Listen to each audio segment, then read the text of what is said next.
Hello everyone, thank you for joining our webinar today. My name is Justin Warner and I will be our moderator for today's webinar. We hope sincerely that you are all healthy and safe, and we are grateful that you're taking some time out of your schedule to join us today.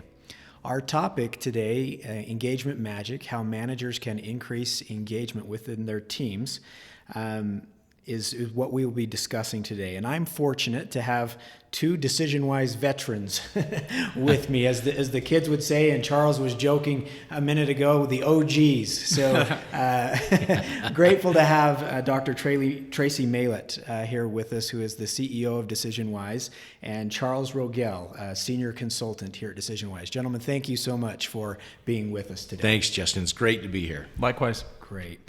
We do have a couple of housekeeping items that I'd like to take care of. First and foremost, this webinar is being recorded and can be viewed on demand along with all of our other webinars on this Bright Talk channel or on our website, DecisionWise.com. The audio from this webinar will also be published in our weekly podcast series that will go out next week, so you can watch for that as well. We will not be sharing the slides from today. However, we do encourage you to go back to the on-demand where you can revisit it and kind of replay through those slides as you see fit in reviewing the content. We do welcome your questions and comments on the Bright Talk channel. There is a section for you to place your comments. We do welcome those and encourage you to submit those throughout our webinar today. We will try to answer questions throughout, and if there is time at the end, we will. Most likely, we'll try to answer most of those throughout. Lastly, as a little thank you gift to everyone who is participating today, we will be providing you a free 14-day access to the DecisionWise new online training platform, Engagement Magic Training. And so in that email that will go out, we will provide you instructions on what you'll need to do to register for that training, and we'll discuss a little bit with that. Again, if you're watching on demand and would like access to that, please email me at info@decisionwise.com, and we will get you that information.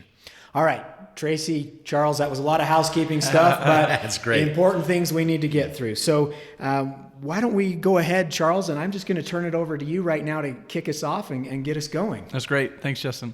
Yeah, so we're excited to present to you today. We have some good information to share, especially for managers as you're thinking about how to engage your team. We're going to spend a lot of time talking about engagement, the 5 keys to engagement. It's all kind of tied into this engagement magic training as well. So more content is found here. That offer that Justin provided to have you access the training afterwards will give you a lot more information on the topics that we're sharing today.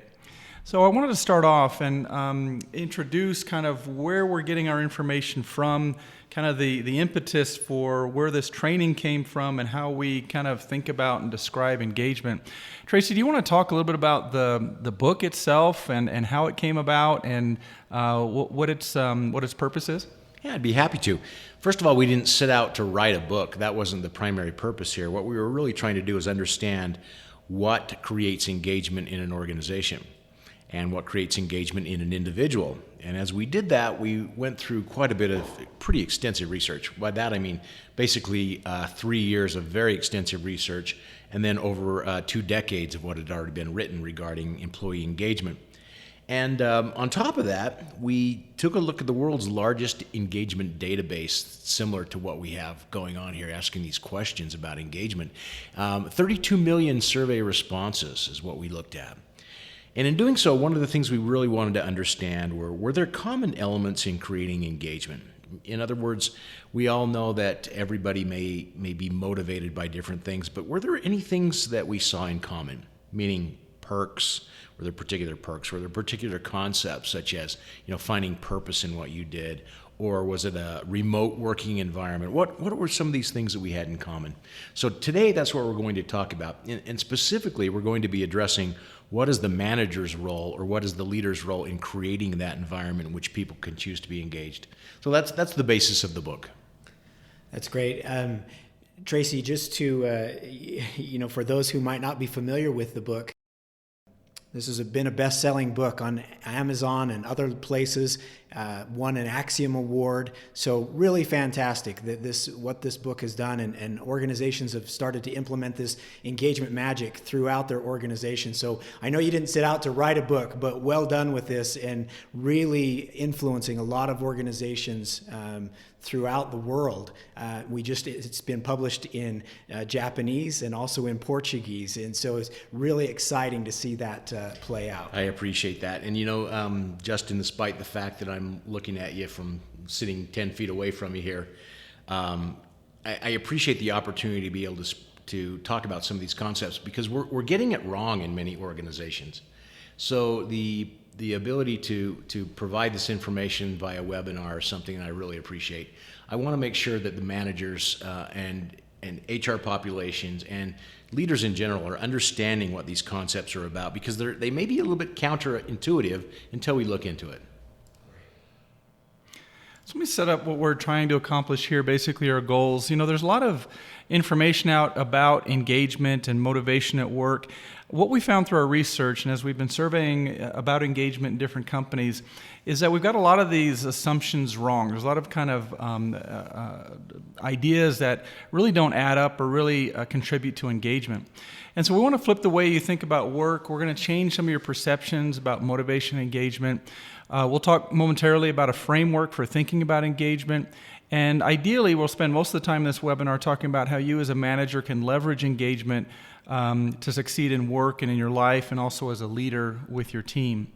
So let's introduce kind of this two-part model. Tracy, do you want to describe what we're seeing here in terms of engagement and satisfaction? Yeah, when we originally started looking at these concepts of engagement, we said, what is, first of all, engagement? And these definitions kept getting crossed: satisfaction, well-being, even happiness, and engagement.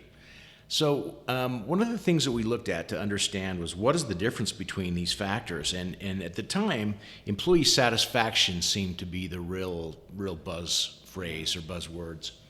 And was there a difference between satisfaction and engagement? So one of the things we're going to talk about today is really that difference that exists. When we talk about satisfaction is really contractual, meaning that you give me this and in return I will give you that. It's a quid pro quo arrangement. Whereas engagement really is dedicating hearts, spirits, minds, and hands to what we do. It's about discretionary effort. It's not about taking a look at my employee bank account to see what you've deposited and what I can withdraw. It's a different scenario that I want to really discuss today, and about the employee experience in general. Yeah, and it's interesting because satisfaction elements, I see those appear a lot when we're thinking of best places to work type of evaluation. A lot of companies strive for those so they can show that they're a great opportunity for those that are looking for a job. And these are things like pay, benefits, having the tools and resources to do your work, as well as workload. So the basic contractual elements that you're expecting, but engagement is more about what motivates you to perform. But when we look at both of these, are very important. Engagement's built upon this foundation of satisfaction. And satisfaction is important because it drives retention. So when you're thinking about all the shiny benefits or a decent salary at an organization, you'll want to both work there and also stay there. But engagement drives performance, and to a lesser extent, retention. So we really want to focus on this engagement piece here to make sure that people are very motivated in terms of doing their best work. Yeah, it's interesting also, particularly as we are facing this time of COVID and the issues that we're dealing with. When, if we were to conduct this webinar even a year ago, 6 months ago, one of the things that always came out was the idea of what's the role of perks in creating engagement? Yeah. Well, perks are really kind of a satisfaction issue, right? They don't necessarily engage our hearts, our minds, our spirits, our hands in what we do. It gives us some satisfaction. And as we're seeing with many of the perks being removed currently with COVID, it's very interesting to see that engagement hasn't necessarily gone down. The fact that we are missing some of these perks that we used to have has not really impacted engagement in a negative way, and I want to address that a little bit later on today. So let's introduce this definition of engagement, or at least how we describe it. It's a two-part definition. The first part is that it's an emotional state. So we feel passionate, we feel energetic, we're committed to our work. And then when we feel that way, in turn, we do something about it. So we fully invest our best selves, we work hard, we want to contribute more, and we talk about these different elements of engagement, our hearts, spirits, minds, and hands, investing those in the work that we do. Yeah, it's notice that this is different than satisfaction, right? So Yeah. satisfaction, like you were describing a little bit earlier, is this for that relationship. Whereas engagement, it really is about hearts, spirits, minds, and hands. The hearts being that love that I have for the job. The spirit being that passion that exists there. When we talk about team spirit, that's what we're addressing. Minds, thinking things through. Yeah, that's where innovation comes from. And then finally, the hands, the actually making something happen. Being able to apply that discretionary effort is engagement. Whereas satisfaction is, I do something because I receive something else. Definitely. Now, there's a lot of research, a lot of talk about engagement and how engaged the workforce is, and we hear a lot of statistics where very few people, or there's a very small percentage of people that are actually engaged in their work, and most people are disengaged, and the sky is falling. Can I just point something out on that one as well? Yeah. Because notice that you haven't seen that proliferation of headlines in the last 4 months that have said, the engagement sky is falling, 78% of your employees are disengaged, or even 87%. We're not seeing that so much anymore. Why is that? Something's changed here. Yeah, it's really been interesting. And as we think about engagement, it's also not binary, either engaged or not. We look at it in 4 different groups here that you can see. One is that you're fully engaged. Another one, you're still engaged, but we'd call you a key contributor.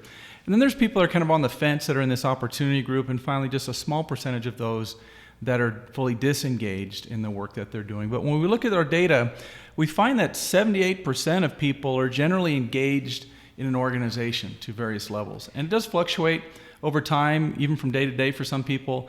But this is encouraging to know that in most organizations, people really want to contribute and do their best. Yeah, and the reality is this has been the case all along. And we're starting to see this and starting to understand that the people naturally want to come to work to engage. When was the last time you looked at your job and said, I sure hope today is awful. I sure hope my job is boring today. That's not who we are naturally. So people choose to engage in what they do. And especially over this last 3 or 4 months, as we're starting to notice that employees are stepping up and managers are allowing them to make that happen, they're starting to realize something that we've noticed all along. Our surveys very clearly tell us that most of us want to engage in what we do. And you bring up an important topic in terms of owning your own engagement, or feeling like you yourself have some control over how engaged you are in your work. We do an activity in our training where we address this topic: who owns engagement? Is it yourself or the organization? And sometimes we have some arguments over this because people will say, well, gosh, maybe it's 40% me, 60% the organization. Other people say, no, it's more me. I'd say 70% me, 30% the organization has that responsibility. Generally, we land somewhere in the middle where it's kind of a 50-50 proposition. At least that's what we want people to understand, that there's a shared contribution here. Yeah, and I guess if we were to be more accurate, it's really a 110 proposition, right? But, I didn't do so well in math in college, so we'll just call it 50-50. The idea here is that we each have a role in this. And for the last number of years, we've been, I say the population in general, organizations have been thinking that it's up to them to create engagement in the employees, as if it's something we inflict on our employees. Right. So it's at the organization level, meaning that if we want to create an engaging environment, what we do is we put foosball tables everywhere. We offer free lunches. It's up to me as a CEO of an organization to engage my people. And reality is, what I can do is I can create the environment, but employees have to choose to engage, which is why we call this a 50-50 proposition. Yeah, and we'll kind of revisit this, because as a manager, you're probably thinking, okay, I can create, I'm half of the equation here, but what about my people that don't want to engage? We'll kind of address that on a future slide. Before we jump into this further, we want to kind of take a step back and talk about your organization's kind of strategy around engagement. So first of all, answering this question of why does your organization care about engagement? So what we're showing here for those of you that are listening to the podcast is that EX equals CX, or the employee experience equals a great customer experience. And when we talk about customer, we're not always just talking about, we think of customer and we think the person who comes and buys a pastry. That's our customer. Or the person, in our case, the client organization that we work with on engagement, that's our customer or our client. But customers can be internal as well. So one of the things that we really help people understand is that if you want to create a delightful customer experience, it really starts upstream with the employee experience.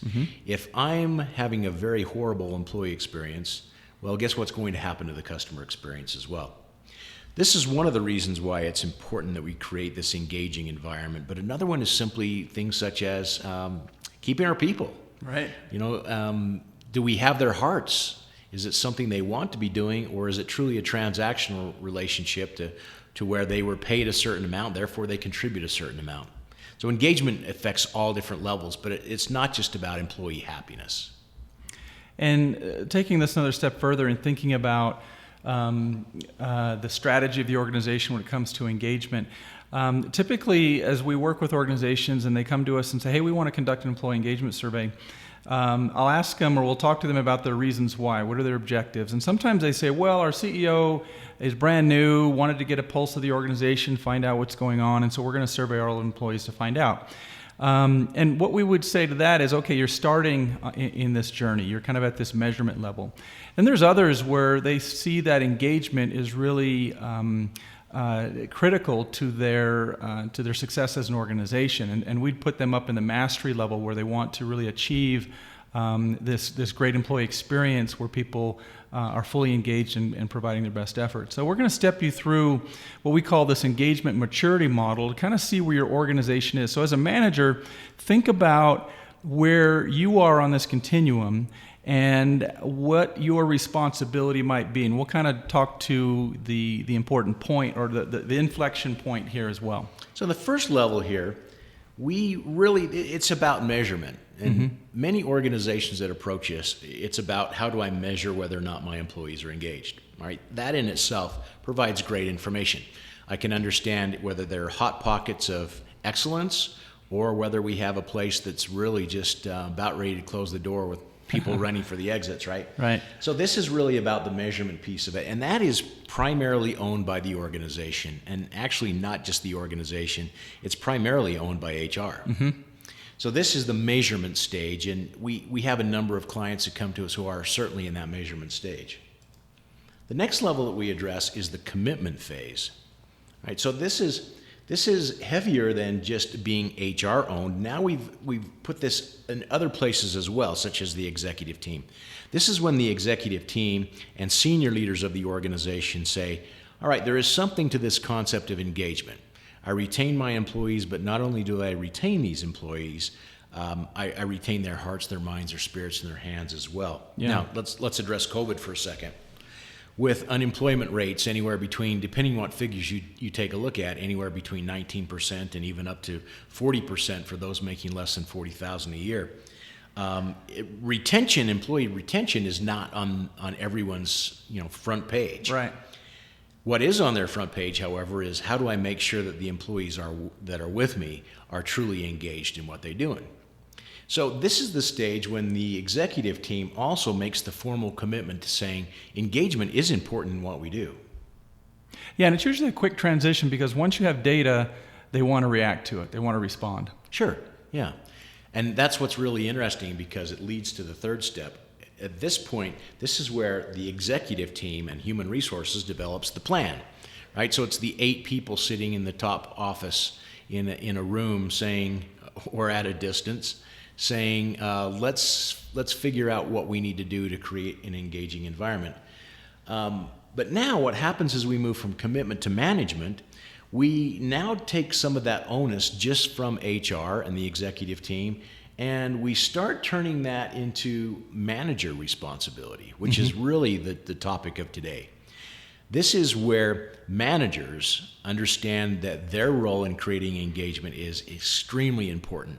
So if we were to look at this and say, who owns this? Step number one, management, HR owns it, right? And step number two, it's the executive team and HR that own this together. Now, engagement really starts to take off when we start bringing the managers on board. Yeah, and this is a critical inflection point that I mentioned before, and harder to achieve because now you have to get mind share of most leaders in the organization to really make this happen. Right. As hard as that is, however, this is where we start to gain momentum. We're going to talk a little bit later on today about what the role of a manager is in this engagement effort. It's important to understand that managers have far more impact than the 8 people on the top floor. And we want to make sure we address this today. So now we move into integration.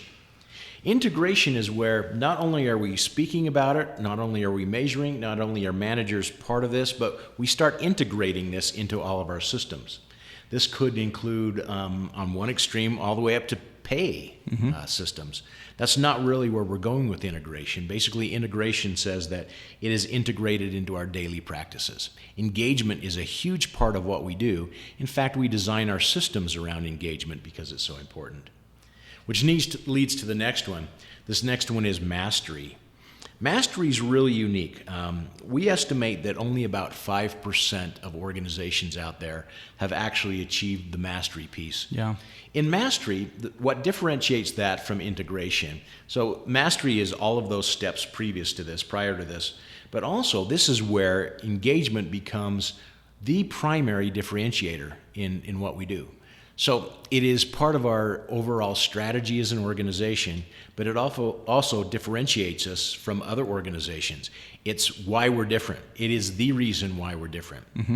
We work with a number of organizations who competitively are very similar to the other organizations that exist in their field. And what really sets them apart is that they focus on their people. Their people are their strategic advantage. And that's integration. And again, probably only 5% of organizations ever achieve this.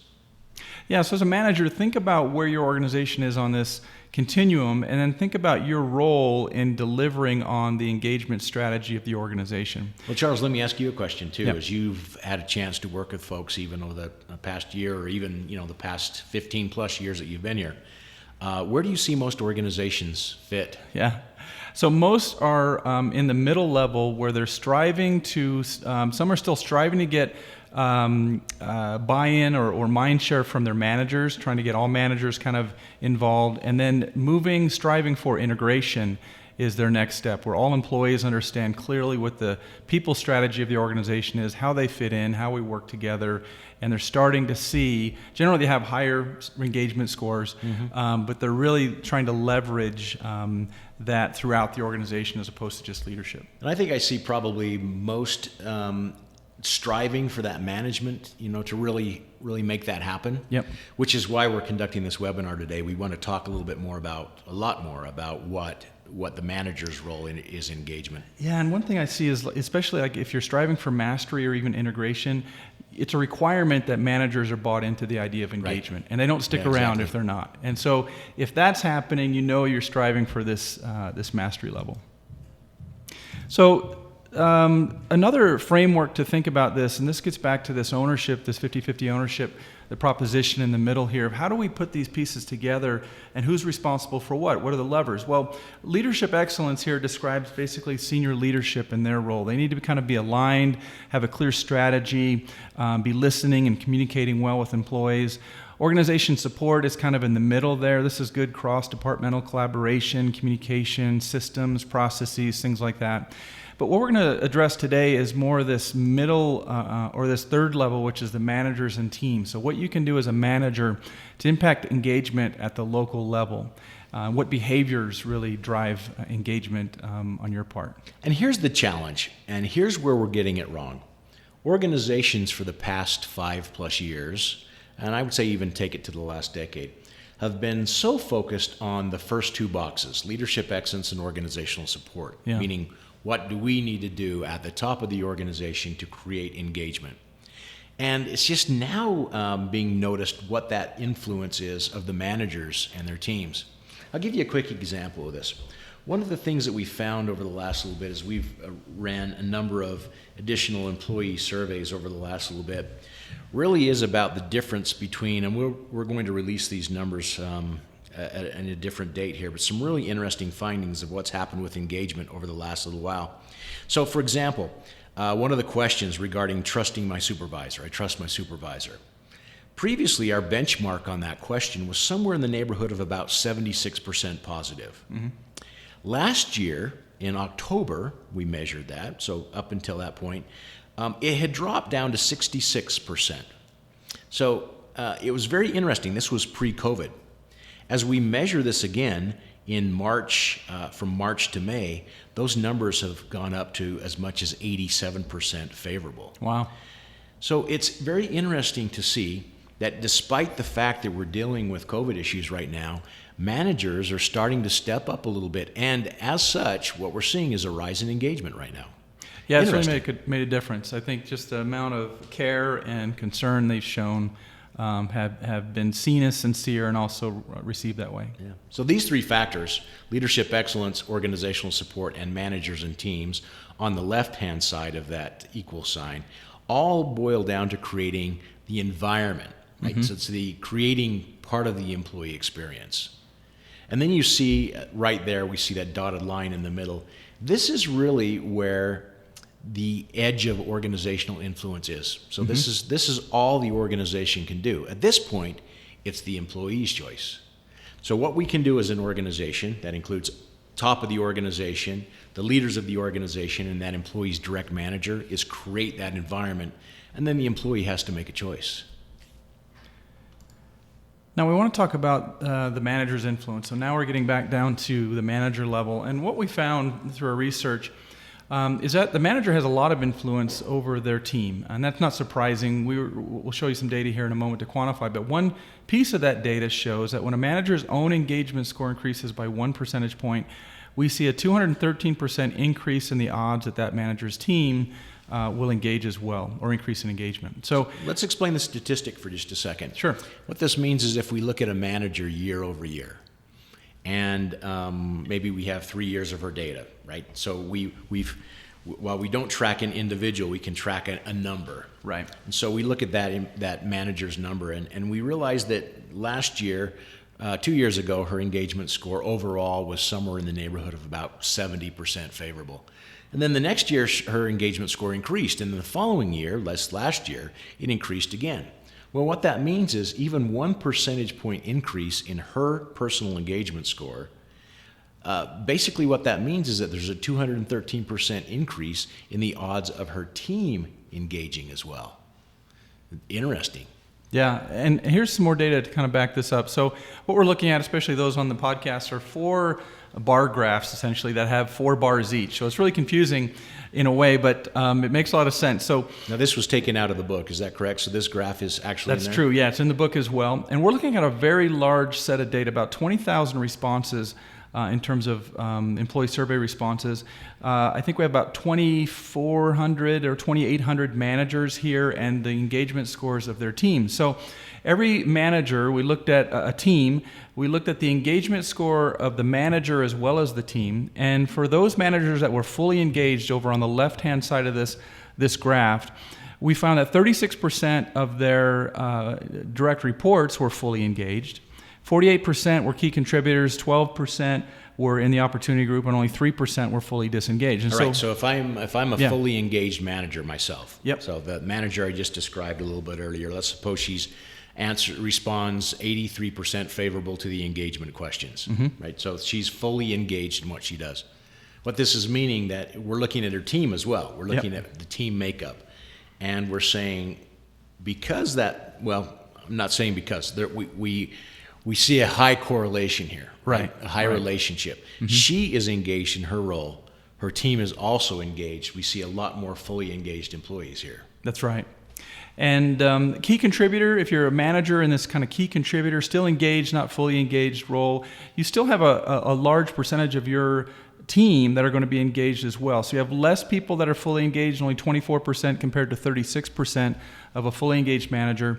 But still a good percentage of your employees are falling into that fully engaged or key contributor group. Now, it drops off significantly if you're a manager who is less engaged. So if you are kind of on the fence, what we call the opportunity group, or even fully disengaged, your percentage of engaged employees in each of these groups drops as well. But you'll notice it goes back to this 50-50 ownership. Still, there's 14% in both groups that are fully engaged. So you can't kill engagement necessarily of people on your teams if they're choosing to engage. But a lot more people fall into the opportunity group with managers that are less engaged. So we're seeing like 34%, 32% of that population are either on the fence about their engagement if you're less engaged as a manager. We call this emotional contagion. It's the idea that whether or not I see it or not, the way I show up at work is also going to be reflected in my team. It's one of those apple doesn't fall far from the tree concepts. Mm-hmm. Engaged managers have engaged employees, statistically showing very, very clear. Yeah, and so I think most of the people probably listening here are bought into this. We're kind of preaching to the choir. That's why you're interested in the topic of engagement as it is. But just be in tune with your own engagement, your own emotions, and how you're feeling, because it does rub off on your team.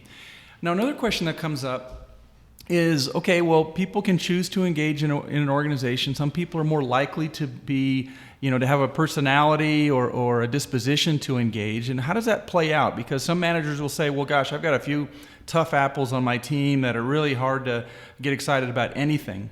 Here we're showing, for those of you again on the podcast, what we call the engagement resistance curve, how likely people are to engage kind of naturally in a pretty good environment. And in the middle here, we're seeing that motivation. We call these people motivationally engaged. These are the people that can swing based on the experience that they're having. They can become more or less engaged. So about half the people that you manage, you can have an influence over to be more engaged. On the far ends, we have two other groups. We have these auto-disengaged, which is about 5% of the population. Again, these are just kind of general averages. And these are folks that are really hard to engage in almost any environment. They tend to be more cynical about things and more difficult to engage. Some others that are more engagement hesitant, about 20% in that group. And so these ones take a little bit more work to engage. But then on the bright side, on the far right side, there's those that are engagement optimal and those that are auto-engaged. And so these folks are far more likely to engage in almost any situation and create a positive outcome. As you look at these numbers here, we look at the two extremes, the auto-disengaged and the auto-engaged. We have about 10% of our workforce that we can't influence much. Mm-hmm. Then we also have an additional 40% of our workforce that we have some influence over. So maybe not as much as we would have had, mm-hmm. but we still have some influence as a manager in their engagement. But that 50% right in the middle, much of that 50% is very much dependent upon what we do as managers to create this or create that environment in which they can choose to engage. Yeah, go ahead. Oh, I just wanted to mention, so what this really tells us is that managers have a huge impact on engagement. We have all kinds of statistics to show that a manager does have a significant amount of impact on engagement. Yeah, and I also like to show this to say, hey, don't get frustrated if you can't engage someone. There's always a few that are really tough, but then you've also got those others that really enjoy. And I think it also goes to that point that engagement is not inflicted upon individuals, right? Yeah. So, okay, let's get back to our model again real quickly, because what I want to set up is the point we want to make in our next on these next few slides, where essentially, how do we get managers more committed to this management piece in the engagement maturity model, to own engagement more? And so what we're going to talk about now is kind of moving more from kind of measuring using a survey tool to creating a good experience and shifting this accountability. We do that by understanding what engagement means. And so we like to use the word engaging as both an adjective that's about drawing favorable interest and action, and also as a verb to feel passionate and energetic and committed towards our work. So we've talked about this already in terms of our engagement definition, but we also want to talk about how you as a manager can create engagement. And so we believe engagement is a competency, and that's a skill, ability, or behavior where one is proficient or efficient. Now that's a unique concept, the idea that engagement is a competency. Yeah. Right? So a competency is a skill or behavior that you already have or an ability. That means engaging is also a skill or an ability. Exactly. So it's not like you just have to be, you're not a charismatic manager, so you can't engage your people. There are certain skills and abilities and behaviors that we're going to be talking about here where you can increase and become better at doing this with your teams. It means that we can actually teach the concept of engaging. That's right. Exactly. And that's what we'll do here. And that's what a lot of this content and hence the creation of the magic model is all about. So here it is. Finally, we're getting to it. MAGIC is an acronym. It stands for Meaning, Autonomy, Growth, Impact, and Connection. When we're talking about these different concepts, meaning is about your work having a purpose beyond the job itself. Autonomy is having the power to shape your work and environment in ways that allow you to perform at your best. Growth is about being stretched and challenged in ways that result in personal and professional progress, not necessarily advancement. We'll talk about that a little bit later. And then impact is seeing positive and worthwhile results from the work that you do. And finally, connection is this sense of belonging to something beyond yourself. And so we see these elements when they're all working well for individuals, and they don't all have to be working well. When there's some working better than others, in fact, they are more likely to engage in their work. So let me put a couple of concepts together here. First of all, as we did our research, we found that when these 5 elements are present, employees will engage. So if I have meaning, autonomy, growth, impact, and connection, the acronym MAGIC, I am far more likely to engage in my work, my life, whatever it is when those elements are present. So there's concept number 1. Concept number 2 is a manager has significant impact on engagement. So let's put those two together. If MAGIC is really what creates engagement, and number 2, I am a manager. I am a manager who has the ability to impact and influence engagement. Well, then these should be some concepts that I should understand as a manager if I want to create engagement in my team. Yep. And so what we're going to do today is talk about these a little bit differently than just describing what meaning means for an individual. We want to talk about the competencies that a manager should, behaviors and competencies that a manager should use or model in order to create engagement on their team or more meaning on their team. And so the way we set this up is to essentially describe kind of 3 sub-competencies as well as several behaviors that help contribute to creating a strong sense of meaning for people on your team. Here we can see, several behavior statements. So those of you on listening to the podcast, we're talking about value alignment, inspiring others, and strategic perspective as kind of the 3 broad categories. So there are 3 main things a manager can do to help an employee understand purpose. Mm-hmm.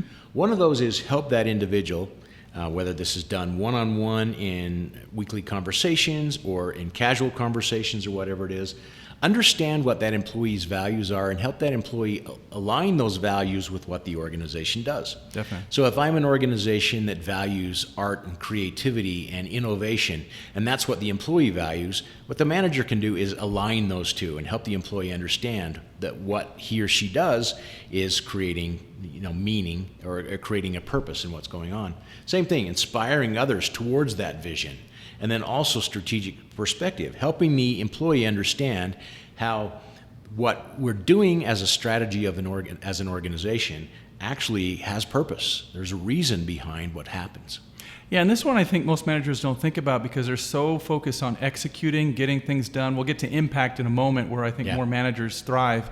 But creating a sense of meaning or helping people understand a strategy or how their work is important, that gets a little bit less attention. But we find when this is working, it's a strong driver of engagement. Well, and even though we don't have the opportunity to go into a lot of detail on how that's done, that's one of the reasons why we created the online training, is to help managers understand how I can help an employee create that sense of meaning and purpose. Yeah. Yeah, we outlined this quite extensively in the book as well. But if I'm a manager and I can align an employee's values and inspire that employee and help them understand where we're going as an organization and help that employee find meaning in what they do, the likelihood of them engaging skyrockets. Yeah, and you just reminded me of one of the activities we do in the training is about it helps employees understand what their values are. So we show them a list of values, potential values, and these are in line with what you're describing, like creativity, or maybe working outside the office, having variety in the work that you do, having fun, socializing with others, things like that. As they're identifying their top 5, then a manager can sit down with them and say, okay, which of these are you experiencing right now? Which of these could we focus and maybe incorporate into your daily tasks, or at least once a week, so you're getting more exposure or experience this way? And that helps them then find more meaning in their work. Yeah, the problem with this is these are not concepts that you're taught in business school. Right. You don't have a class where you're taught how to sit down with an employee and say, what's important to you? And how does that align with what we're doing? Tracy, talk about this a little bit, where we have a lot of remote workers right now. A lot of remote workers, or a lot of remote managers, people trying to do things in a remote fashion. How does meaning impacted because of that? There are a couple of things that, and Charles, feel free to jump in here too, because I know you have some examples of this that you've seen as we've discussed. But it's been very interesting. With the current pandemic situation that we're dealing with, meaning has actually increased. So what's interesting is some of these companies that we're seeing that were kind of boring in employees' minds have become kind of exciting over the last little bit, because what's happening is that managers and senior leaders of an organization are inspiring employees by saying, now remember all that stuff that we've been doing? Here's why it's important right now. So Justin, in answer to your question, they've focused a lot more on that. Where you normally wouldn't have that conversation, most managers have had to stop and think and say, why are we in business? And what does our business do? And how can we help our employees see the importance of that? So it's a conscious effort, whereas before it never was conscious. Yeah, and I think people are recognizing, especially when you think about those workers that are important to the economy right now, checking people out at a grocery store all of a sudden has become something that's really recognized as contributing to society as a whole. So people are seeing that. I look at our own organization, and we've shifted to all of our employees are currently remote. And what we've done is we've shifted to bi-weekly meetings or semi-weekly meetings, to where we're talking a lot more about some of these things, about why we do what we do and where we are. And those may have been some conversations I have to look back at myself as a CEO and say, maybe I didn't have those enough. And now whether I'm being forced to or I'm just being more cognizant of it, I'm having those conversations, whereas before we didn't. And that, Justin, is partly because of the remote situation. Autonomy is interesting, and this is where managers sometimes struggle, because they don't quite know how much autonomy to grant. You give someone an inch, they might want to take a mile. And so here we're talking more about these concepts around delegation, accountability, and empowering employees. And these are more general, manager behaviors that are quite, encouraged, but really go a long way to help people feel more engaged in their work when they have a sense of ownership, and they can be more entrepreneurial in terms of how they approach their tasks. We've really seen this a lot lately with COVID. Yeah. Even in our own environment, in this particular office where we have 40 plus employees here, and they're now working remote. Where I didn't see those employees, I have not seen some of them physically for the past 3+ months. That said, I know that they're doing their thing, and they're doing it well. And so we're seeing autonomy, particularly right now, being seen as the ability to do things that work best for you. And one of those could be distance working, remote working, working on projects that maybe before required, at least in the manager's mind, micromanagement. And now they're being forced to look at this and say, okay, my employees are actually doing their jobs, and they're doing it because they choose to do it, not because I'm hovering over them. Right. It'll be really interesting to see engagement scores increase as a result of not having your manager around. You're right. One of the things that we've done is we created a free tool. And Justin, is it okay if I just, if they're interested in doing that, maybe you can talk about it. We created a free management check-in tool, a manager check-in tool. It's basically an online tool that allows employees and managers to understand what's going on a weekly basis, basically check in. And Justin, I know you're a huge fan of that. You've used that tool quite extensively. Well, what that does is allow a manager to be able to say, okay, here are the fences in which you need to operate. Here are the parameters. Now go operate within that and just report back to me. And so it's a weekly check-in of here's what's going on within that autonomy or that autonomous situation you gave me. And that is really empowering to those employees. And I think part of it, thankfully and unthankfully, was forced by COVID. Yeah. And here, the real takeaway for managers is to talk to your people about how much autonomy they want, how much they're experiencing, where's there a gap, where could they increase some? So, because some employees will say, well, gosh, I want a lot of structure. I just want to be told what to do and execute. Others want more ability to flex in terms of how they accomplish their tasks. The next one is growth. And growth is being stretched and challenged in ways that result in personal and professional progress. We used to think, many organizations anyway, that growth meant promotion. So it's being able to put a senior in front of your director title, right, or a senior project manager and receiving that title. Title changes haven't happened much for the last 3 or 4 months, yet one of the things we're seeing is employees are being stretched.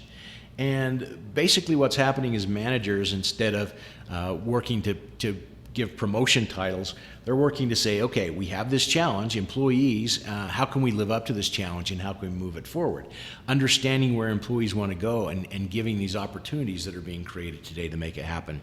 Justin, I want to go back to your excellent question a little bit earlier. How has remote working made this different? Well, it's forced it to happen. Where these conversations weren't taking place before, now these are being forced to take place in many situations. And a lot of managers are afraid of this topic. They don't want to talk to their employees about growth opportunities because maybe, number one, they don't know what's available, like what the path is like in the organization. It's not clearly defined. Or maybe they don't want to lose their people, so they don't want people to kind of be learning and cross-training or attending other growth activities, because eventually in a year or two this person's going to work themselves out of their position and be overqualified and moving on to something else. We have pieces of our own business that have, even during the last few months, have taken off, where other pieces are not as strong as they were in the past. And those pieces of our business that have taken off, we've had to go to some of our employees and say, we have this opportunity, these challenges. Who wants to meet it with us? Who wants to kind of stretch a bit? And it's been fun to see the employees step up and take some of these challenges. It's interesting, Tracy, when you talk about the manager check-in and a tool that we created and that I use all of the time, it really in the growth area is where I see a significant part of that. What are we doing as individuals to grow? How can I grow as a manager? How can I help my employees grow in different ways? Not just promotion, but what things are we doing? And since you brought it up, we'll make sure that in the email that goes out that everyone knows how to gain access to that. I hope you'll excuse me. You're not mad. No, I'm glad you did, because it's free on our website. We'll just make sure that everyone knows how to access it. Yeah. And so I think the main takeaway I see in the growth category is that managers need to have these conversations, and HR hopefully is doing a good job in terms of training them in terms of how to hold these conversations and giving them clear direction on what those growth pathways are in the organization.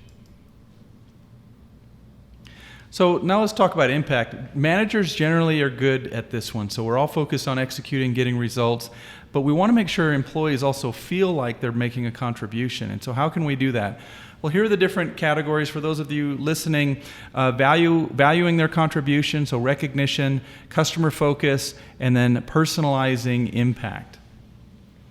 Impact's an interesting one. Many confuse that with meaning. So meaning is I find purpose in what I do, and impact is I see results in what I do. What's happened over the last little while, and one of the things that's very interesting about managers' role in this, and this is where our check-in tool also comes into effect, Justin, as you're mentioning, but managers are getting much better at clarifying expectations, saying, here's where we need to go. Yep. Do you agree with this? An employee, where do you want to go? What does it look like? And then coming back and reporting and quantifying on this.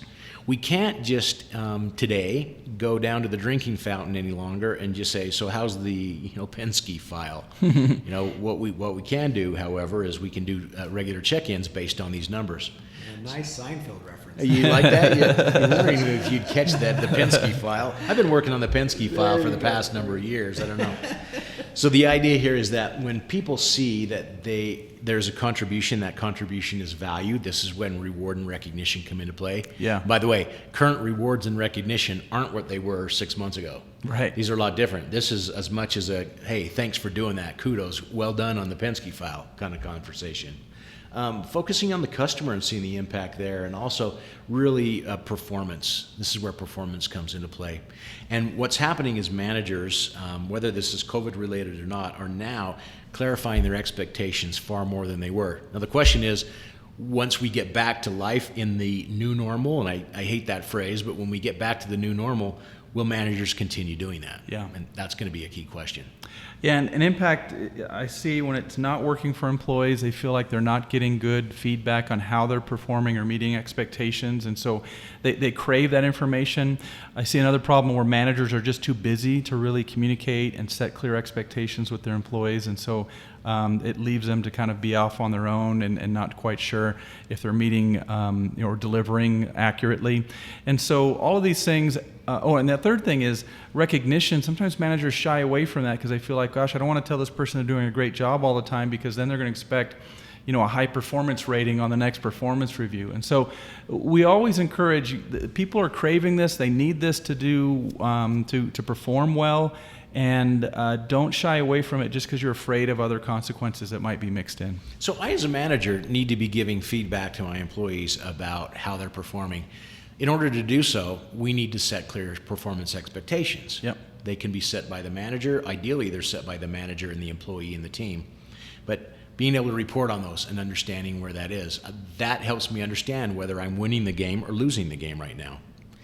By the way, impact doesn't always have to be positive reinforcement, meaning positive feedback. Particularly in today's environment, as we look, there are many 60% of businesses who have declined significantly in revenue. It's okay to say that. It's okay to tell employees, hey, look, it's not where we were 3 months ago. Here's where we need you, and here's some things that are happening. So this is giving the score. This is telling where we're at. So the last piece of the acronym of the MAGIC model here is connection, the sense of belonging to something beyond yourself. A lot of times we think about, okay, this is kind of the social connection, but it goes beyond that to fitting into the culture, feeling like you're aligned with the type of work that you're doing, and many other topics. Here for connection, we're seeing building relationships, teamwork and collaboration, and cultivating culture as the main three topics as sub-competencies to this area. We look at what's happening currently with some of the social unrest, and rightly so in many cases. We look at some of the movements. We look at some real issues that we're facing right now, things such as Black Lives Matter and some other inclusion efforts. Well, this should have been things that should have been part of the organization long ago. The idea that people want to stay, and want to contribute where they feel like they belong. Why has it taken this for managers and organizations to understand that? This should have been part of organizations long ago. So connection is so critical. I want to feel like I belong to somewhere, and to some place and some people. And in doing so, I want to feel connection to the mission of the organization, my task, my job, the people that are in the organization. I just want to feel like I belong. Without inclusion and without diversity and equity and equality, I can't feel that way. Yep. And I'm not going to contribute in an organization where I feel like I'm an outsider. So the connection piece is really critical. In fact, so critical that of the 5 MAGIC keys, this one we see contributing to engagement more often and detracting from engagement more often than any of the other keys. That's a really good point. I will stay in a place where I feel like I belong. Yeah, and luckily for most organizations, or fortunately, these areas usually score pretty well. At the team level, we're mostly seeing strong relationships, good collaboration. We do see a few teams where it's not working in some organizations, but for the most part, this seems to work. But if it's not working, it's a big red flag. It needs to be addressed. You got it. Let's take this back to where we were 3 years ago, where this was considered an organization effort, inclusion, connection. Meaning the organization had diversity and inclusion initiatives. And I'm not just talking about those initiatives. There are lots of types of inclusion, right? But just recently we're starting to understand that no, if managers have a significant impact on engagement, then this needs to happen at the managerial level. This needs to happen at the team supervisor level. That team supervisor should be held accountable for making sure that the employees feel like they belong in that organization and that they can associate with that mission.